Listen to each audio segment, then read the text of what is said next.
प्रोफेशनची definition की तुम्हाला एखादी गोष्ट आवडते ना, एखादी गोष्ट तुम्ही लॉंग टाइम जी करू शकतात, एखादं काम तुम्ही जे लॉंग टाइम करू शकतात तेच तुम्ही काम निवडावं. बरोबर आहे.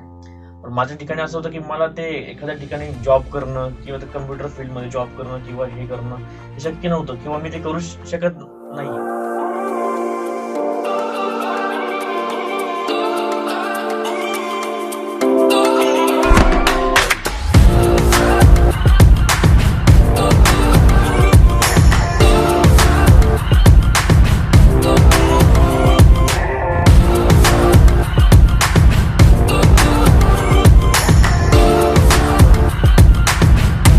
तर मित्रांनो तुम्ही अनेक वेळा ऐकलं असेल की आपण म्युझिककडे फक्त एक कला म्हणून पाहतो, पण खरंच म्युझिक क्षेत्रामध्ये करिअर करणं आणि या गोष्टीमध्ये एक्सप्लोअर करणं आणि म्युझिकमध्ये करिअर करून आपल्या फॅमिलीला सांभाळणं या गोष्टीबद्दल आपल्याकडे अनेकशे असे उदाहरण कमी आहेत.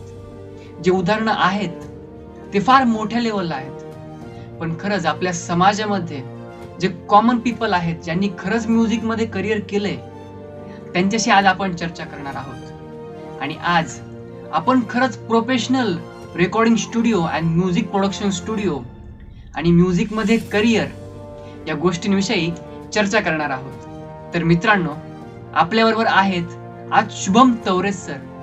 त्यांच्याबरोबर आपण म्युझिकशी रिलेटेड, स्टुडिओशी रिलेटेड याच्या गप्पा गोष्टी करणार आहोत. तर नक्कीच तुम्ही हा व्हिडिओ संपूर्ण बघा आणि ज्यांना खरंच म्युझिकमध्ये करिअर करायचं आहे त्यांच्यासाठी हा व्हिडिओ अत्यंत महत्त्वाचा असणार आहे. तर मित्रांनो, आपला श्रेयस युट्यूब चॅनलमध्ये माझ्या सर्व ध्येयवेडे आणि जिद्दी मित्रांचे हार्दिक स्वागत आहे. आपल्याबरोबर आहेत आज शुभम तवरे सर. आणि सर, तुम्ही तुमचं म्युझिकमध्ये एवढं करिअर केलंय, रॉक बीट्स म्युझिक अकॅडमी आणि प्रोफेशनल रेकॉर्डिंग स्टुडिओ आणि म्युझिक प्रोडक्शन स्टुडिओ एवढ्या सगळ्या मोठ्या गोष्टी तुम्ही तुमच्या लाईफमध्ये केल्यात. येस. तर या सगळ्या मोठ्या गोष्टीची कुठून तरी लहानापासून सुरुवात होत असते. अगदी. तर तुमच्या लाईफमध्ये म्युझिकची सुरुवात कशी झाली आणि म्युझिकशी कसं तुम्ही इंट्रोड्यूस झाला? ओके श्रेयस, आता बघ, सगळ्यांना आपापल्या बालपणात म्हणून किंवा शाळेच्या लाईफमध्ये प्रत्येकाला काही ना काही गोष्ट आवडत असते. काहींना स्पोर्ट्स आवडतं, काहींना काय चित्रकला, काहींना काय ते काय. मला बेसिकली म्युझिक फार आवडायचं आणि मी लहानपणापासून गाणं ऐकत आलेलो आहे. गाण्यांमध्ये काय नक्की आवडायचं, त्याचे मागचे बीट्स, रिदम्स असतात. ड्रमचे रिदम्स असेल की पियानोचा एखादा पीस असेल किंवा गिटारचं काही स्ट्रमिंग पॅटर्न असेल किंवा लीड म्युझिक असेल, ते मला ऐकायला फार आवडायचं. बट कधी शाळेमध्ये की असं काही मी कोणत्या याच्यात पार्टिसिपेट कधीच केलं नाही बरं का, म्युझिकमध्ये कधीच नाही, बिलकुल नाही. मी ऐकायचो मी तिथून ऍक्च्युअल मला सुरू झालं की मला मेन मुद्दा कसा, ऐकून मला आवड निर्माण झाली. ऐकता ऐकता मग वेगवेगळ्या टाईपची गाणं ऐकणं, हिंदी सॉंग्स, मराठी सॉंग्स, मग हळूहळू इंग्लिश सॉंग्स ऐकायला लागलो. मला आठवतं की मी स्कूल टाइम्स मध्ये असताना ते वेंगा बॉईज नावाचा अल्बम आलता, तेव्हा तो फार ऐकायचो मी. तेव्हा माझ्याकडे कॅसेट होती आणि एक बॅटरीवर चालणारा टेप होता. टेपवरती मी ते कॅसेट लावून ते गाणं ऐकायचं सगळं. तेव्हापासून मेन सुरू झाली मला ऐकायची सुरुवात वगैरे. मग हळूहळू मग टीव्ही झालं किंवा इंटरनेट झालं, हळूहळू मग तिथं मग लोक असे गिटार बघून असं वाटतं की गिटार शिकली पाहिजे आपण, काहीतरी गिटारची क्रेज होती. गिटारची क्रेज होती. परत ड्रम्स, गिटार वगैरे. आणि त्याच्याही पहिले मी थोडंफार तबला शिकलो होतो. बेसिक तबला झालं तर माझं, पण तबल्यात काय एवढा मला तेव्हा इंटरेस्ट काही लागला नाही एवढा. नंतर मग हळूहळू गाणे बघत ऐकत मग असं वाटायचं की गिटार शिकावं, गिटार खरंच भारी इन्स्ट्रुमेंट आहे आणि नवीन काहीतरी तेव्हा होतं ते. मग ऍक्च्युअल स्टार्टिंग माझी तिथून झाली म्युझिकची सगळी. आणि तुम्ही म्युझिक मध्ये गिटार शिकण्यासाठी अकॅडमी वगैरे कुठे लावली? तर गिटारचे क्लासेस तर संगमनेर मध्ये नव्हतेच. बेसिकली माझीच पहिली अकॅडमी आहे संगमनेर की जी क्लासेस सुरू केले. मी बघा 10वी झाली माझी 2009 ला, मी 10वी पास आहे. 10वीच्या सुट्टीमध्ये मी पुण्याला गेलो होतो. तर पुण्याला तिथे मी क्लासेस शिकलो गिटारचे. तिथे मी गिटारचे लेसन सगळे शिकलो, बेसिक्स पासून बरेचसे ऍडव्हान्स लेसन वगैरे पुण्यात झाले माझे. आणि जे मला आठवतंय की मी राहायला बानेरला असायचो मावशीकडे, आणि तिथून मी जायचो ट्रॅव्हल करत करत करत करत सहशी पेठेमध्ये, हम्म. तिथे मी गिटार शिकलोय. म्हणजे लहानपासूनच गिटार शिकण्याची Yes. सुरुवात झाली. आणि नक्कीच त्यांना कधी वाटलं नसेल की आपलं खरंच हे प्रोफेशनल बनू शकतं, की असं कधी वाटलं होतं का लहानपणी? नाही, प्रोफेशन असं मलाही नाही वाटलं, माझ्या फॅमिलीला कधी वाटलं नाही. की कला म्हणून शिकतोय, कला म्हणून आवडतंय. अगदी अगदी अगदी कला म्हणून शिकलो, की तेव्हा असं प्रोफेशन म्हणजे काय असतं तेही माहित नव्हतं, हा. किंवा असं काय असतं म्हणून तेही माहित नाही. तेव्हा फक्त एवढं माहिती असायचं की बाबा डॉक्टर किंवा इंजिनियर व्हायचंच आहे, हम्म. तेवढंच माहिती होतं. आणि आवड होती म्हणून शिकत गेलो. पण ऍज वेल एज कसं झालं की मी गिटार शिकण्या पहिले माझी बहीण, मोठी बहीण माझी, हम्म. ती व्हायोलिन शिकत होती. हा. ती व्हायोलिन छान प्ले करत होती, ती शिकत होती. मग तिला असं वाटलं की ती पण व्हायोलिन शिकते, मग मी गिटार का शिकू शकत नाही. म्हणजे घरच्यांचं ऑलरेडी हा. माइंडसेट होता की म्युझिक कला आहे आहे आणि आपण अगदी. आपल्या मुलांना तेव्हा इंट्रोड्यूस करतोय. अगदी अगदी. त्यामुळे सपोर्ट नक्की होता तुम्हाला. सपोर्ट, हा, घरून आई वडिलांचा छान सपोर्ट होता मला, हा. बहिणीचा पण भरपूर सपोर्ट होता. हम्म. आणि मग सगळ्यांचा सपोर्ट असल्यामुळे काय आलं की एक दिशा पण भेटली मला की बाबा तू गिटार शिकू शकतो, हा. मग तू गिटार या ठिकाणी शिकू शकतो, बरोबर. पुण्यामध्ये आहे तर ये शिक. मग मी तेव्हा अप अँड डाऊन करून मावशीच्या घरापासून तिथून क्लासेस पर्यंत रोज अपडाऊन करायचो आणि शिकायचो गिटार वगैरे. आणि सर या म्युझिकच्या क्षेत्रामध्ये हम्म. तुम्ही प्रोफेशनल डिग्री घेतली का म्युझिकची? हो, घेतलेली आहे. आता बघ, जेव्हा मी तिथे क्लासेसला वगैरे होतो ना पुण्यामध्ये, तर तेव्हा त्यांचे प्रायव्हेट एक्झाम्स असायचे. प्रत्येक अकॅडमीच्या प्रायव्हेट असतात एक्झाम्स. जसं की हे इन्स्ट्रुमेंट जे आहे गिटार, हे वेस्टर्न इन्स्ट्रुमेंट आहे, तर ह्यांचे काही असे इंडियन एक्झाम्स नसतात, त्यांचे बाहेरचे एक्झाम्स असतात. तर त्यांचे मी प्रायव्हेट सेक्टरचे एक्झाम्स दिले होते. As well as me Trinity college of music London, त्यांचे काही ग्रेड एक्झाम्स मी दिलेले आहे. आणि त्याचबरोबर आपण जे म्हणतो कॉलेजचं शिक्षण, आपलं जे मेन शिक्षण, तर त्याबद्दल काय? आता मी कॉलेजला म्हणजे बघ, मी ग्रॅज्युएट आहे आणि मी डिग्री घेतली BCA, bachelors in computer application. कम्प्युटरची पण मला चांगली आवड होती, बट त्यात काही मला करिअर करायचं नव्हतं, म्हणून त्यात फक्त मी शिक्षण घेतलंय, डिग्री घेतली, फक्त बॅचलर डिग्री घेतली आहे. म्हणजे अतिशय कॉमन माणसासारखाच प्रवास आहे, असं काही विशेष काही नाही सरांचं. आपल्यासारख्याच कॉमन माणसासारखं त्यांनी शिक्षण घेतलंय आणि त्यानंतर म्युझिक मध्ये करिअर केलंय. ही गोष्टीची दखल घेणे खरंच म्हणजे दखल घेण्याजोगी गोष्ट आहे. तर सर, रॉकबीट म्युझिक अकॅडमी ची तुम्ही सुरुवात कशी केली आणि का केली? म्हणजे तुम्ही दुसऱ्यांना आपल्याला शिकवायचंय किंवा आपल्याला जी कला येते दुसऱ्यांपर्यंत पोहोचवायची आहे, आणि मला तर वाटतं तुम्ही 19 वर्षाच्या वयापासूनच क्लासेस घ्यायची सुरुवात केलेली. आणि ही सुरुवात कशी झाली आणि तुम्ही क्लास घ्यायचे किंवा दुसऱ्यांना शिकवायचं हे तुम्हाला का वाटलं? ओके, तर बघ, जसं की मला एक प्रॉब्लेम आलता पुण्याला. बघ, मी गिटार कशी शिकलो की मी 10वीच्या सुट्टीमध्ये पुण्याला जाऊन गिटार शिकलोय. का शिकलो तर आपल्या संगमनेरमध्ये ते अवेलेबल नव्हतं, मेन मुद्दा. बाकीच्या इन्स्ट्रुमेंटचे क्लासेस संगमनेरमध्ये भरपूर अवेलेबल आहेत, बट मला जे गिटार शिकायचं होतं त्यासाठी संगमनेरमध्ये अवेलेबल नव्हतं, मग त्यासाठी मी पुण्यात गेलो. तर मला असं वाटलं की आपल्यासारखे असे भरपूर विद्यार्थी असेल की ज्यांना गिटार शिकायची आहे किंवा त्यांना माहित पण असेल पण शिकायचं ना गिटार. तर असं वाटलं मला की आपल्याला जे डिफिकल्टीज फेस केल्या आपण की ते त्यांनी फेस नको करायला, म्हणून मी माझे क्लासेस संगमनेरमध्ये सुरू केले. इनिशियली माझे क्लासेस मी घरी घ्यायचो, माझ्या रूम मध्ये मी क्लासेस वगैरे घ्यायचो. तेव्हा माझ्याकडे स्टार्टिंगला 4 ते 5 मुलं होते फक्त, त्यांच्यामध्ये मी क्लासेस सुरू केले. मग हळूहळू विद्यार्थी वाढत गेले वगैरे वगैरे, असं सुरू केलं मी. आणि सर काही डिफिकल्टी झाले का? म्हणजे तुम्हाला काही क्लास घेताना काय असं डिफिकल्ट वाटलं का? कधी वाटलं की सोडून द्यावं, आपण हे का करतोय, काहीतरी आपण चुकतोय, असं कधी वाटलं का सर? नाही, असं बिलकुल कधी वाटलं नाही मला की काही डिफिकल्टी झाल्या वगैरे, बिलकुल नाही. अनुभव भरपूर आले. म्हणजे टीचिंग, मग इनिशियलच टीचिंग कोणाला एवढं परफेक्टली जमत नसतं. हळूहळू माणूस त्यातून अनुभव घेत शिकतोय.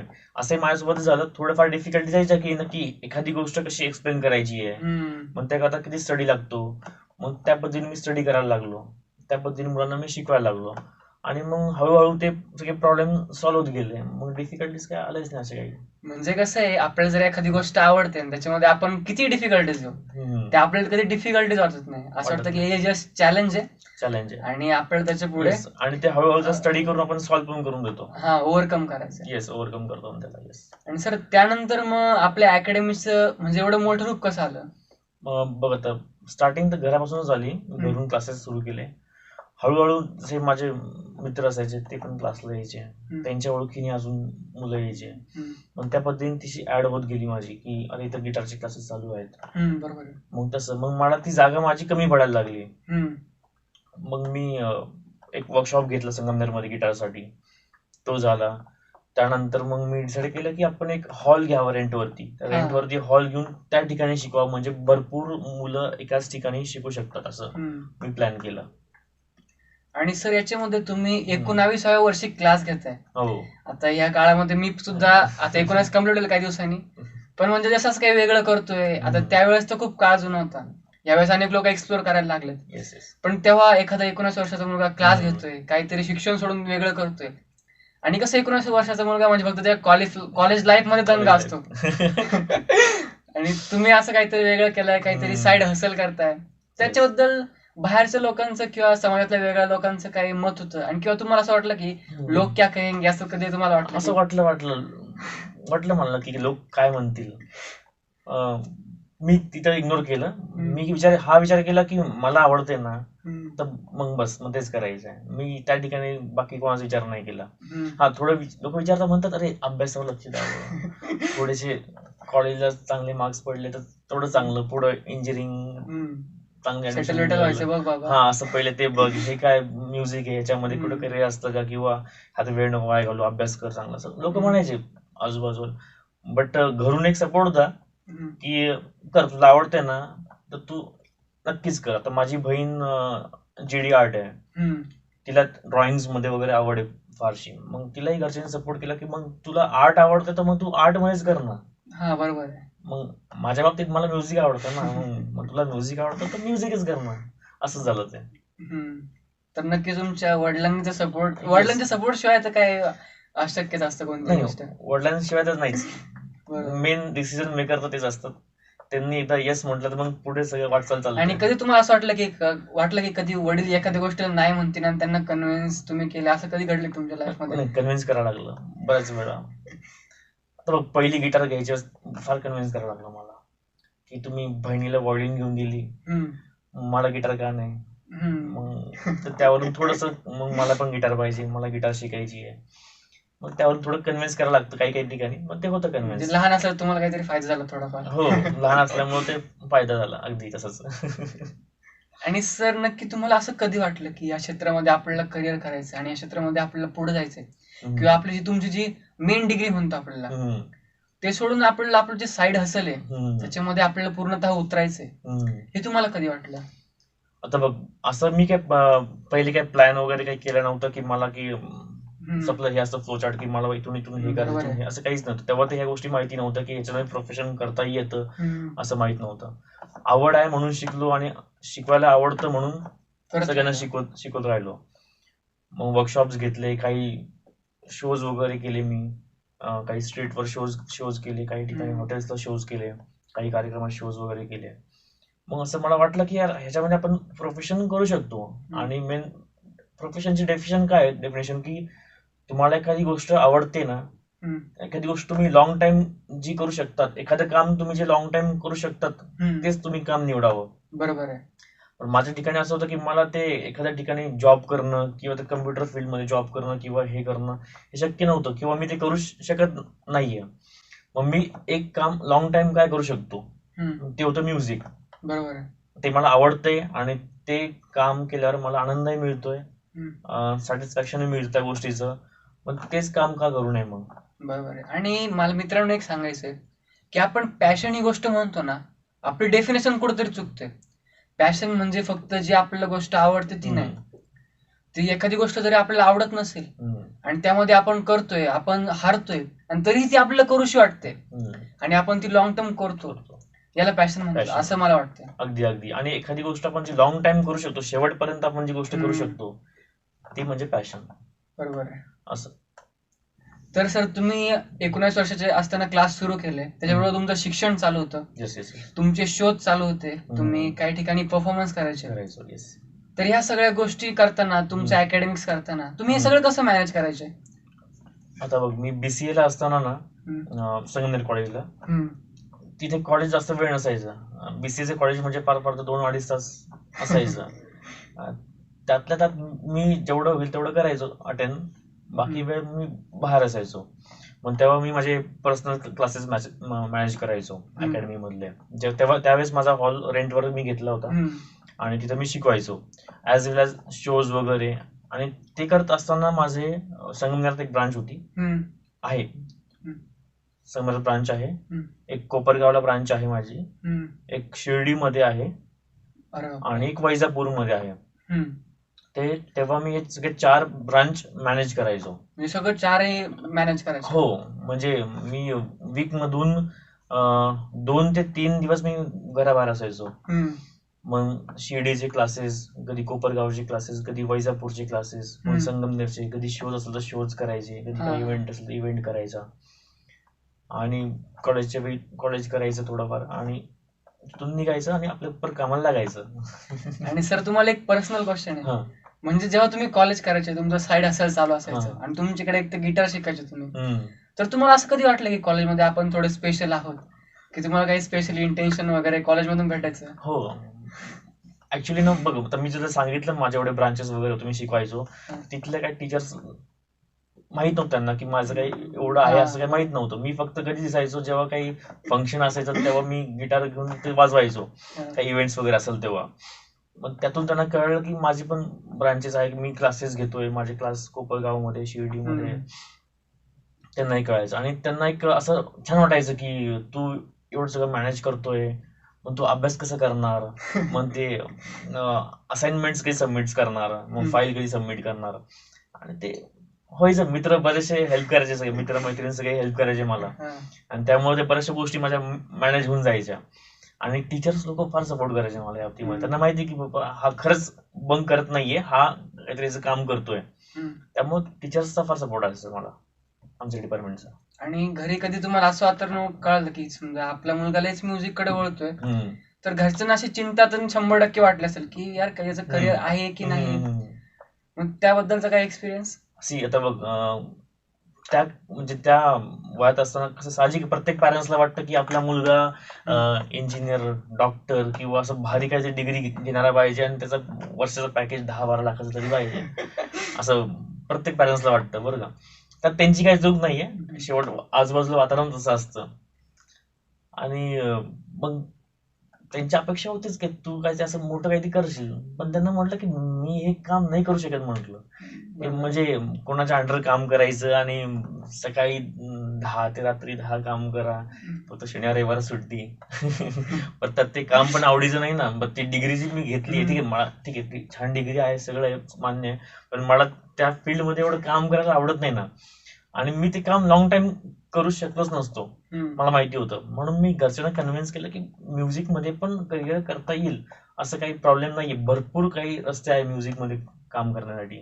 मी कन्व्हिन्स केलं, ते अग्री झाले. आणि कधी काही असा एक्सपिरियन्स आला की काय होतं, आपलं जे क्षेत्र आहे त्याच्यावर अनेक लोकांना माहित नसतं, आपल्या क्षेत्रामध्ये काय बारीक आहे, काय कोणाला काय माहित नसतं, पण एखादा असं झालं तो म्हणतो हे करण्यापेक्षा मग एखादा शिपाईची नोकरी घेतली असती. असं कधी एक्सपिरियन्स आला की कोणी तुम्हाला म्हटलंय की हे का करतो, याच्यातून काय होणार आहे? आता बघा, हा एक्सपिरियन्स मला एका क्लासेस मध्ये यायचा. तर काही पॅरेंट्स त्यांच्या मुलांना गिटार शिकवायला पाठवायचे किंवा पियानो शिकवायला. मग ते म्हणायचे की मुलाची हौस आहे, त्याला शिकायचंय, मग पुढे काय? सर म्हणायच्या पुढे काय? म्हटलं ही हॉबी. म्हटलं मुलांना त्यातून आनंद मिळतो, त्यांना मन शांत राहतं, यांच्या कॉन्सन्ट्रेशन त्यांचं इम्प्रूव्ह होतं, बऱ्याचशा गोष्टी असतात, चिडचिडपणा कमी होतो माणसाचा, असे फायदे आहेत. म्हणजे पुढे जाऊन काय म्हटलं बघा, म्हटलं तर माझ्या वेळेस पण असा प्रश्न मला किंवा माझ्या घरच्यांना पडले होते, म्हटलं की हा म्युझिक शिकून पुढे काय करणार. पण म्हटलं बघा, म्हटलं आज माझ्या अकॅडमीज आहेत, मी काही ठिकाणी शोज वगैरे करतो, परफॉर्मन्स करतो, आम्ही सॉंग्स क्रिएट करतो, किंवा सॉंग्स डिझाईन करतो, कंपोज करतो, ह्याच्या भरपूर काही करण्यासारखं म्हटलं. पण ते कसं आहे की बघ, आपल्या इथल्या जनरेशन मधले पॅरेंट्स लोकांना एवढं माहित नाहीये की म्युझिक मध्ये नक्की काय काय करतात, त्यांनाही माहित नाही. त्यांना फक्त एवढं बेसिक माहिती असतं की डॉक्टर, इंजिनियर पाहिजे आपलं काहीतरी व्यवस्थित, बस तेवढंच. मग त्यात हळूहळू ती कन्सेप्ट चेंज होतीये. आणि आजकालचे पॅरेंट्स पण तेवढे हुशार झाले की ते मुलांना त्यांच्या सांगता व्यवस्थित की बाबा तू, तुला हे आवडते ना, तू हे कर. नाही, आता पण असं बऱ्याचदा दिसून येते की घरचे पण जास्त बाहेरच्यांचा विचार करत नाही, हो. की आपल्या मुलाला काय काय आवडतं आवडतं ते त्यांना महत्वाचं वाटतं. अगदी अगदी अगदी म्हणजे जुन्या काळापासून थोडा काहीतरी बदल जाणवतोय आपल्याला. आता कसं आहे, पहिले माझ्या वेळेस मी पॅरेंट्सकडे हट्ट केला की मला हा. गिटार शिकायचंय. पण आता मी जे मुलांना शिकवतोय जवळपास एवढ्या 8 एक वर्षामध्ये जवळपास किती हजारो विद्यार्थी शिकवले मी. तर आता सध्याच्या काही 5 एक वर्षापासून मला असा अनुभव येतो की पॅरेंट्स स्वतःहून मुलांना घेऊन येतात आणि सर ह्याला काय आवडतं ते शिकवा. बरोबर आहे. माझ्या वेळेस वेगळं होतं, मला पॅरेंट्सला घेऊन मला ते शिकायचे, क्लास लावून द्या मला. आता उलट पॅरेंट्स मुलांना घेऊन येतात की यांना काहीतरी शिकवा, चांगलं काहीतरी तुम्ही मला यांना गिटार शिकवा, यांना पियानो शिकवा, यांना ड्रम शिकवा, यांना म्युझिक शिकवा. बरोबर आहे. तो एक फार ड्रामॅस्टिक चेंज झाला एवढा मोठा या काळात सध्या. आणि कधी तुमच्याकडे एखादा मुलगा येतो शिकायला, त्याला स्वतःला क्लिअर नसतं की आपल्याला गिटार शिकायचंय, ड्रम शिकायचंय, की त्याला काहीतरी दुसरं शास्त्रीय संगीत शिकायचं. तर तुम्ही त्याला कसं म्हणजे ट्रेन करता की बाबा तुला हे तुझ्यासाठी हे चांगलं आहे, की तुझ्यासाठी हे चांगलं आहे, हे तुम्ही त्याला कसं थोडं सांगता? बरं, तुमचा क्वेश्चन भारी फार बरं, म्हणजे एखाद्याला कसं जज करायचं कारण की कसं आहे, आता याच्यावर माझा फार चांगला अनुभव आहे. आमचे जे फ्लूटचे गुरु जे आहेत ते पर्यंत 10-15 दिवस एखाद्या मुलाला डायरेक्ट बासरी घ्यायला सांगत नाही. ते त्यांची स्वतःची बासरी येतात, त्याला सांगतात की तुला खरंच 15 महिना आवडते का बघ, नसेल आवडतं तू चेंज करू शकतो. तर बरोबर. आता बघ माझ्याकडे कसं 3 ऑप्शन्स आहे मुलांसाठी. तुम्ही एक तर गिटार शिका, कीबोर्ड शिका और ड्रम सेट शिका. सी डिपेंड्स करतं. गिटार शिकायला थोडीशी हाईट लागते, थोडंसं हे पाहिजे. बाकी कीबोर्ड आणि ह्याला ड्रम्सला एवढं काही हाईटचं लगेच एवढं मॅटर करत नाही, पण गिटारला थोडंसं लागतं. मग मी बघतो की मुलांची नक्की आवड काय, मुलगा कोणत्या टाईपचे सॉंग्स ऐकतोय, किंवा त्याला त्याला कुठं जास्त शिकायची इच्छा आहे. त्याला पियानो असं प्ले करायला आवडतंय का, गिटार पकडून गिटार वाजवायला आवडतं का, ड्रम्सवर प्ले करायला आवडतं. आम्ही एक ऑब्झर्व करतो वीकवर त्याचं, आणि त्यावर आम्ही फायनल डिसिजन घेतो की बाबा हे कम्फर्टेबल राहील किंवा हा हे शिकू शकतो. त्यावर आम्ही डिसिजन घेत असतो. आणि कधी असा अनुभव आलाय की मुलाला खरंच शिकायचं नाही पण पॅरेंट फोर्स करताय? मुलाला शिकायचं नाही पॅरेंट्स फोर्स करताय? कारण मी असा अनुभव बघितलाय एकदा. होतं अगदी अगदी होतं. मग अशा वेळी काय होतं, शेवट आपण त्या मुलाला किती जरी शिकवायचा प्रयत्न केला तर तो बिलकुलही शिकू शकत नाही. मग ते शेवट त्याची तयारी असेल तर तो शिकू शकतो. बरोबर आहे. म्हणजे त्याची आवड, त्याची तयारी, तर तो शिकू शकतो, नाही तर नाही. मग पॅरेंट्सने फोर्स करून काही फायदा नाही. आणि खरंच कला तुमच्या आयुष्यामध्ये काय बदल घडू शकते याच्याबद्दलचं एक छोटंसं उदाहरण आहे तुमच्याकडे? आहे, उदाहरण आहे. आता बघ, शाळेत असताना म्हणजे 8वी 9वी 10वीत असताना मी फार रागीट होतो आणि बारीक बारीक गोष्टीचा राग यायचा. मस्ती भांडणं शाळेत फार व्हायचे माझे, आणि कोणी काय बोललेलं सहन नसं व्हायचं मला, म्हणजे फार राग यायचा. आणि पण अभ्यास बघ, पहिल्यापासून मला अभ्यासात काही एवढा इंटरेस्ट असं पहिल्यापासून नाहीच आहे, किंवा मी फार 90-100 90-95% वाला असं काही नाही माझं. मी फार जेमतेम 60-70च्या आसपास मला मार्क्स असायचे. मग मला अभ्यासापेक्षा मला माझ्या स्वभावावर फार फरक पडला. मेन म्हणजे माझं नेचर फार चेंज झालं. म्हणजे म्युझिक शिकून नंतर मग माझा बोलायचा टोन पण चेंज झाला. म्हणजे मी पहिले थोडं लाऊडली बोलायचो, रफली बोलायचो. शाळेत असताना आपण ते असतं तसं, ते मूड असतो आपलं, ते वय असतं. नंतर असं म्युझिक शिकून मग असं आवाजातला टोन सॉफ्ट झाला, बोलणं सॉफ्ट झालं, शांततेत बोलणं झालं. आणि कोणी काही जरी बोललं मला तरी मला काही राग बिलकुल येत नाही. राग येतो पण मी कंट्रोल करतो. मला थोडं जाणतं, मी थोडं जोरात बोलतो असं मला थोडं जाणवायला लागलं. मला थोडं कमी करावं लागेल. नाही, बघ, प्रत्येकाचा आपला एक टोन असतो बोलायचा. तर तुझा तो टोन आहे तो चांगलाच आहे. तू कसं आहे, आता इंटरव्ह्युअर आहे, तुझा आवाज तर पाहिजेच ना. बरोबर ना. आता आमचा तर तुझ्या पुढे आवाज कमीच पाहिजे. मग तसं प्रत्येकाचा आपला टोन असतो. मग माझा तो फरक घडला की माझा बोलण्याचा टोन चेंज झाला. समजून सांगता येतं मला, चांगलं एक्सप्लेन करतं. हा म्युझिकमुळे हा एक मेन फायदा आला की मला एखादा कसं समजून सांगायचं आणि किती पेशन्स ठेवायचे एखाद्या गोष्टीसाठी, ते म्युझिकने मला फार शिकवलं. पेशन्स फार शिकवले मला गोष्टीमध्ये. तो फार फायदा आहे म्युझिक. प्रत्येकाला हा फायदा वेगवेगळ्या पद्धतीने मिळतो. काही जणांना कसं, काही काहींची मेमरी इम्प्रूव्ह होते, काही काहींचं म्हणजे माझा असं स्वभाव न्यूट्रल शांत झाला. काही जणांना कॉन्सन्ट्रेशन पॉवर वाढते, काहींचं राग येणं कमी होऊन जातं. म्हणजे भरपूर फायदे असं. कला नक्कीच आपल्या आयुष्यात काहीतरी व्हॅल्यू ऍडिशन करते, हे नक्कीच. आणि आयुष्यात प्रत्येकाला काही ना काही कला नक्की पाहिजेच, मग ती म्युझिकची असो किंवा तुम्हाला आर्टची असो किंवा स्पोर्ट्स असो, काहीही पण पाहिजे, त्याशिवाय मजा नाही. आणि मला तर वाटतं प्रत्येकाकडे कला असते, फक्त तुम्हाला ना एक्सप्लोर करायला पाहिजे. बरोबर? अगदी, कला प्रत्येकाला असते, टॅलेंट प्रत्येकाला असतं, पण ते तुम्हाला सापडलं पाहिजे की नक्की हेच आपलं टॅलेंट आहे किंवा हेच आपली कला आहे, की आपलं हे सापडलं पाहिजे तुम्हाला. ते त्याच्यामुळे प्रत्येक गोष्ट एक्सप्लोर करायला पाहिजे. एक्झॅक्टली, बरोबर आहे. तर सर, संगमनेर सारख्या छोट्या ठिकाणी जिथं फार म्युझिकची क्रेज नाही, आपण म्हणतोय कला क्षेत्रात एखादा माणूस करिअर करतो, तर 100% आपल्या समोर नाव येतं मुंबईचं. तिथे सगळे रेकॉर्डिंग वगैरे चालतात, सिनेमा म्हणजे सगळं आहे. पण संगमनेरमध्ये फक्त क्लासेस मुलं शिकतात आहे, म्युझिक शिकतात आहे, त्याच्या पलीकडे काही गोष्टी नाही. आता थोडं टिकटॉक किंवा युट्यूबमुळे थोडंफार आलंय, पण अजून तरी जास्त काय नाही. अशा सारख्या ठिकाणी तुम्ही प्रोफेशनल म्युझिक स्टुडिओ आणि रेकॉर्डिंग स्टुडिओ, म्युझिक प्रोडक्शन या गोष्टी संगमनेरसारख्या ठिकाणी आणल्या, तर नक्कीच याच्या मागचं आयडिया कुठून आली तुम्हाला आणि का करावीस वाटलं? अगदी, आता बघ, जसं मी म्हटलो की माझी अकॅडमी हॉल रेंटवर घेतला होता मागे, तर तिथे मी शिकवायचो. पहिल्यापासून प्लॅनिंग होतं माझं की अकॅडमी मोठी करायची आहे आणि त्याबरोबर रेकॉर्डिंग पण स्टार्ट करायचं आहे. पण रेंटवर घेतलेली जागेमध्ये मी एवढं सगळं डेव्हलपमेंट करू शकत नव्हतो, किंवा तिथे ड्रम सेट, माझं इन्स्ट्रुमेंट जे आहे, पियानो झाले, कीबोर्ड, गिटार, ड्रम सेट, तर ठेवणं शक्य नव्हतं मला, आणि जागा कमी पडायची.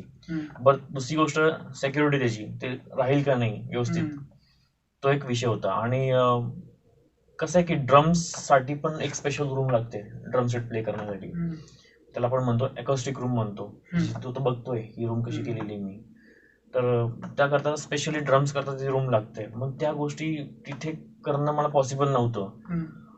मग रिसेंटली बघत नोव्हेंबर 2019 मध्ये, ऑक्टोबर नोव्हेंबर 2019 मध्ये आता पूर्ण आम्ही आमचं जे खाली दुकान आहे, आई वडिलांचं शॉप आहे, क्लॉथ शॉप आहे, ते नवीन केलं, त्याच्यावरती माझी अकॅडमी केली आता. त्या ठिकाणी मी पूर्ण प्लॅन केलं की पूर्ण एकदम व्यवस्थित अकॅडमी करायची. तिथे sound proof room, acoustic room पाहिजे, ड्रम्स करता ऍज वेल एज रेकॉर्डिंग रूम साठी पण, आणि बाहेर मोठा हॉल जिथे मला गिटार आणि कीबोर्डचे क्लासेस पण घेता येईल, असं मी प्लॅन केला होता. म्हणजे ऑलरेडी डोक्यामध्ये माइंडसेट पूर्ण प्लॅन होता, पण ते कधी जेव्हा आपल्या जागेत आपण करू तेव्हाच करायचं, म्हणजे इमॅजिनेशन होतं. नक्कीच होतं. आणि सर, आपल्या प्रेक्षकांना म्हणजे जे बघताय त्यांना recording studio, professional recording studio आणि म्युझिक प्रोडक्शन स्टुडिओ म्हणजे नेमकं काय असतं, त्याच्यामध्ये काय गोष्टी होतात, ओके, तर त्याच्यामध्ये काय काम चालतं, हे थोडीशी कल्पना. ओके, सांगतो तुला मी. बघ, recording studio, professional recording studio म्हणजे बघ, रेकॉर्डिंगच्या नावात सगळ्या गोष्टी लिहिलेल्या आहे. रेकॉर्डिंग करणं मग ती कसलं असेल, गिटारचं रेकॉर्डिंग असेल, किंवा आपण कीबोर्ड, पियानोचं रेकॉर्डिंग म्हणू आपण, किंवा ड्रम्सचं रेकॉर्डिंग असेल, किंवा तुमचं सिंगिंगचं रेकॉर्डिंग करायचं आहे, व्हॉइस ओव्हर रेकॉर्ड करायचं आहे, किंवा एखादा वेब सिरीज असेल, किंवा एखादी मूवी आहे, किंवा एखादं काही नाटक आहे ज्याचं तुम्हाला व्हॉइसचं डबिंग करायचं आहे, ते डबिंग सुद्धा आपल्याकडं करता येतं. मग त्याकरता हे सगळं, हे म्हणजे रेकॉर्डिंग. एखादी गोष्ट रेकॉर्ड करून सेव्ह करणं, ते म्हणजे रेकॉर्डिंग झालं. ओके, आणि म्युझिक प्रोडक्शन स्टुडिओ म्हणजे नक्की काय, की ज्यात तुम्हाला म्युझिक तयार करणं, ओके, म्युझिक कंपोज करणं, तयार करणं, त्याचं अरेंजिंग करणं, त्याचं एडिटिंग असेल, डिझायनिंग असेल, या सगळ्या गोष्टी म्हणजे music production studio. Okay, recording म्हणजे फक्त आपण रेकॉर्ड करतो, म्हणजे वोकल असू, इन्स्ट्रुमेंट्स असू, एनी अदर, किंवा फॉली असू. फॉली मीन्स वेगवेगळे टाईपचे साऊंड्स रेकॉर्ड करणं, चालण्याचा आवाज, पाण्याचा आवाज, दार लावायचा आवाज, किंवा ह्याचा हँडलचा आवाज, असे वेगवेगळे इफेक्ट्स असतात बघ, ते रेकॉर्ड करतात, ते रेकॉर्डिंग मध्ये मोडलं जातं. म्युझिक प्रोडक्शन म्हणजे पूर्ण डिझायनिंग, त्याच्यात म्युझिक कंपोज करणं, त्याचे पूर्ण प्रोग्रेशन्स कंपोज करणं, मग ते रिदम कंपोज करणं, ह्या सगळ्या गोष्टी, म्युझिक तयार करणं, म्हणजे वोकल सोडून बाकीचं जे मागचं म्युझिक सगळं डिझाईन करणं म्हणजे म्युझिक प्रोडक्शन स्टुडिओ. आणि समजा एखाद्याला म्युझिक प्रोडक्शन स्टुडिओ मध्ये काहीतरी करायचंय, तर नक्की त्यासाठी गॅजेट्स वगैरे बेसिक गोष्ट काय काय लागते? सी बेसिक म्हणजे बघा, तुम्हाला त्यातलं मेन थोडंफार म्युझिक मधलं ज्ञान तर असणं गरजेचंच आहे, किंवा तुम्ही कोणते तरी कोर्स शिकलेलं पाहिजे, किंवा तुम्हाला बघा आता अशा बऱ्याचशा डिग्रीज असतात आता, जसं की बीए इन म्युझिक डिग्री पण आहे, काही जण बीए इन म्युझिक पण करतात, काही प्रायव्हेट कोर्स असतात, साऊंड इंजिनिअरिंगचे कोर्स असतात, किंवा साऊंड इंजिनिअरिंग कोर्स किंवा साऊंड डिझायनिंगचे कोर्स हम्म. किंवा असे भरपूर सारे कोर्स आहेत त्याचे अवेलेबल आहेत मार्केटमध्ये. बरं, त्यासाठी मेन काय लागतं, स्टुडिओ करता मेन गॅजेट्स काय लागतात? सी, सगळं डिपेंड करतं गॅजेट्सवरती. म्हणजे तुम्हाला पीसी चांगला पाहिजे, हेडफोन पाहिजे, साऊंड इंटरफेस किंवा आपल्याला साऊंड कार्ड म्हणतो, आणि माईक हा. मेन असतो. माईक, कंडेन्सर माईक किंवा डायनॅमिक माईक, स्पीकर्स, मॉनिटर्स, ह्या सगळ्या गोष्टीची गरज पडते त्यासाठी. हा, म्हणजे नक्कीच एखाद्याला करायचंय तर त्याच्यामध्ये पहिले शिक्षण घ्या, एखादा चांगला कोर्स कोर्स करा, गोष्टीच्या बारीक गोष्टी जाणून घ्या आणि मगच या क्षेत्रात उतरा. अगदी अगदी. म्हणजे बघ, लगेच कोणी स्टुडिओ मध्ये येऊ शकत नाही, पण तुम्हाला पहिले म्युझिक शिकावं लागेल. त्यात तुम्हाला भरपूर वर्ष स्टडी करावं लागेल. हळूहळू मग त्यातून तुम्ही म्युझिक प्रोडक्शन मध्ये येऊ शकता. बरोबर. Or we can say in a recording also. असं. हा.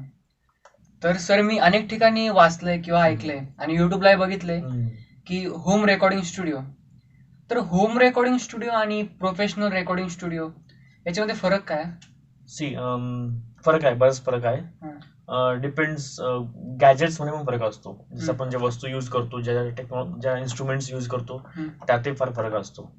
आता होम रेकॉर्डिंग स्टुडिओ म्हणजे असं म्हणता येईल की तो तुमच्या घरामध्येच तयार केलेला, म्हणजे इंडिव्हिज्युअल आर्टिस्ट साठी, हा, जो फक्त त्याच्यापुरतीच, फक्त त्याच्यापुरती मर्यादित आणि बेसिक गोष्टी असलेलं स्टुडिओ म्हणजे तो म्हणजे होम रेकॉर्डिंग स्टुडिओ. मग त्याच्यामध्ये बेसिकली काय असतं, एक साऊंड कार्ड किंवा आपण त्याला साऊंड इंटरफेस म्हणतो, एक हेडफोन असतो, माईक आणि एक कम्प्युटर, बस. बेसिकली होम स्टुडिओ मध्ये एवढ्या गोष्टी येतात. आणि प्रोफेशनल रेकॉर्डिंग स्टुडिओ मध्ये बऱ्याचशा गोष्टी लागतात. जसं की एक चांगला पीसी लागतो, जो टॉप एंड पीसी आहे, त्याचं कॉन्फिगरेशन चांगलं असेल, ॲज वेल ॲज हेडफोन चांगला लागतो, स्टुडिओ मॉनिटर्स चांगले लागतात, कम्प्युटर स्क्रीन चांगली पाहिजे, साऊंड इंटरफेस, सॉफ्टवेअर चांगले, बऱ्याचशा गोष्टी असतात, गॅजेट्स, एक्स्ट्रा माईक्स, चांगल्यातलं कंडेन्सर माईक वगैरे, स्टँड, रेकॉर्डिंग रूम मध्ये अजून एक एक्स्ट्रा स्क्रीन पण लागते. आणि दुसरी ह्याच्यापेक्षा महत्वाची गोष्ट काय, ती रूम अकॉस्टिक ट्रीटमेंट पाहिजे.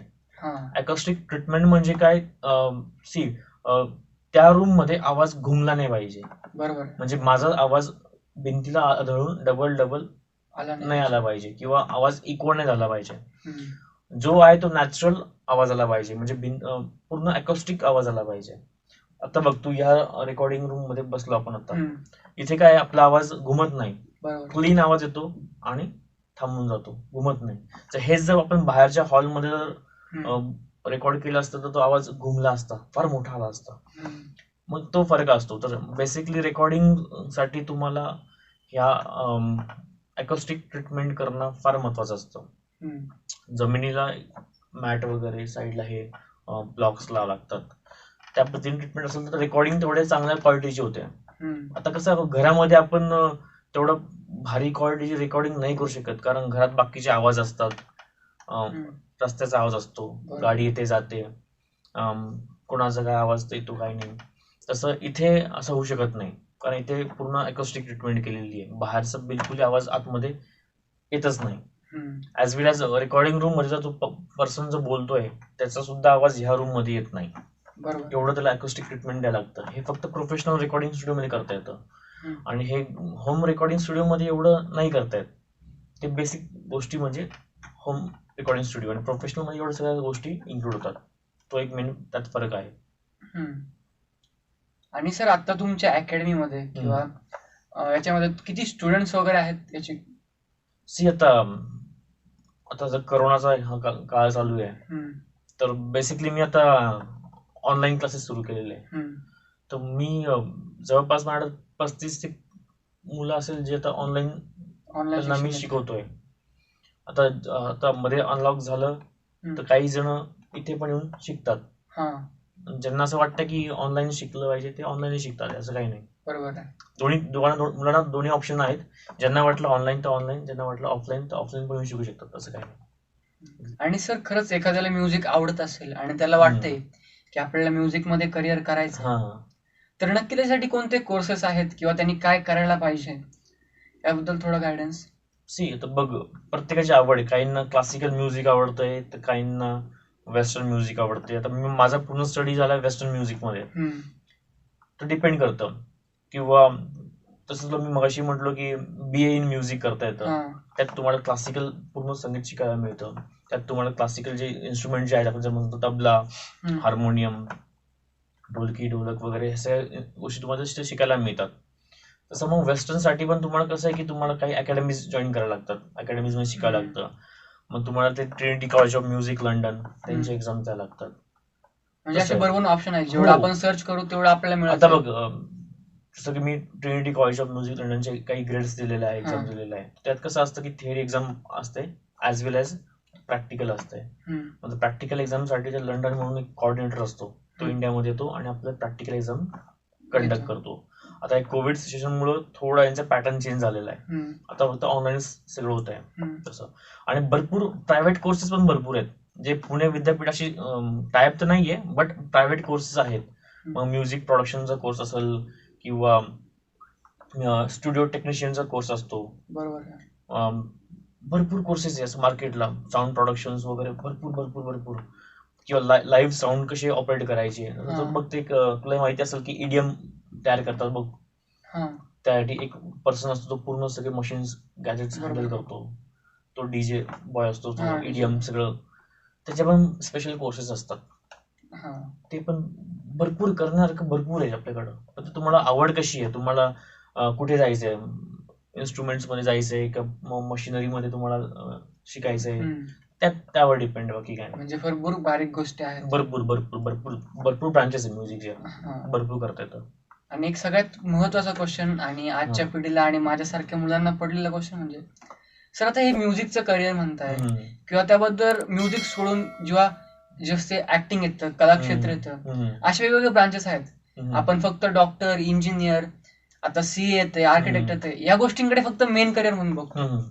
पण नक्कीच या गोष्टी बाहेरच्या गोष्टी म्हणतो आपण याला आपल्या जनरल भाषेमध्ये, कलाक्षेत्र किंवा ऍक्टिंग या गोष्टींमध्ये, याच्यामध्ये खरंच करिअर आहे का? आणि जर आपण एखाद्याने करिअर केलं तर घरचे प्रश्न विचारतात, भाऊ तू तुला फॅमिलीला फीड करायचंय, तुला सेटल व्हायचंय, तर नक्कीच आपण याच्यामधून अर्निंग आणि फॅमिलीला फीड करू शकतो का? किंवा आपल्यासाठी ऑप्शन असू शकतात की नाही? भरपूर ऑप्शन्स आहे प्रत्येक क्षेत्रामध्ये. म्युझिक मध्ये पण आहेत, आर्ट मध्येही आहे, डान्स मध्येही आहे. प्रत्येक क्षेत्रामध्ये तुम्हाला कुठे ना कुठे भरपूर प्रोफेशन्स आहेत. असं काही नाही की हॉबी म्हणून हॉबीच राहील असं काही नाही. तुम्ही जसं त्यात शिकाल, तुम्ही त्यात परफॉर्म कराल, तुम्हाला हळूहळू लक्षात येईल की तुम्हाला याच्यात कसं करिअर करता येतं. तर काही जण भरपूर म्हणजे बघ, डान्स बघ, म्युझिशियन लोक कुठून पुढे गेले, हॉबीतून पुढे गेलेले आहे. कोणी असं डिरेक्टली म्युझिशियन नाही झालंय, त्याची पहिले हॉबी झाली, हॉबीतून त्यांनी प्रोफेशन कडे तो वळालाय. असंच प्रत्येक क्षेत्रामध्ये आहे.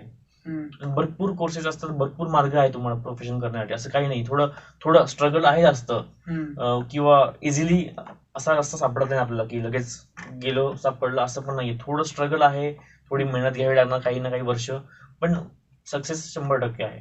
आणि फॅमिली बद्दल मीन्स फॅमिली बद्दल म्हणजे फॅमिलीला आपण फीड करू शकतो की नाही?